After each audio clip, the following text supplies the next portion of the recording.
મુંબઈની life line ગણાતી metro થઈ બંધ, જ્યાં કાંદિવલી દહીસર વચ્ચે બંધ પડતા હાલાકી સર્જાઈ છે. તો મેટ્રો બંધ પડતા હજારો મુસાફરો છે અટવાયા છે. કલાકો બાદ સેવાને ફરીથી શરૂ કરાઈ. તો મુંબઈમાં જ્યાં મેટ્રો જે છે જીવનદોરી સમાન ગણાતો હોય છે, સમગ્ર મુંબઈ વાસીઓનો જે સામાન્ય વર્ગ જે છે એ મેટ્રોમાં મુસાફરી કરતા હોય છે અને આવા ટાઈમે લાઇફલાઇન ગણાતી જે મેટ્રો જે છે એ બંધ પડી ગઈ હતી અને જેના લીધે મુસાફરોને જે હાલાકી ભોગવવાનો વારો આવે. તો જ્યાં કાંદિવલી દહીસર વચ્ચે જે આ મેટ્રો જે છે બંધ પડી ગઈ હતી અને જેને લઈને ઘણા બધા મુસાફરો છે એમને હાલાકી ભોગવવાનો વારો આવ્યો છે, ત્યારે સેવા ફરીથી શરૂ કરાવવામાં આવી.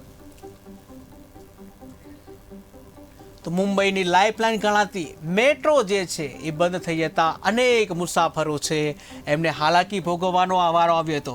તો કાંદિવલી અને દહીસર વચ્ચે મેટ્રો જે છે બંધ થઈ હતી અને એને કારણે હજારો મુસાફરો છે એમને હાલાકી ભોગવવો પડ્યો હતો.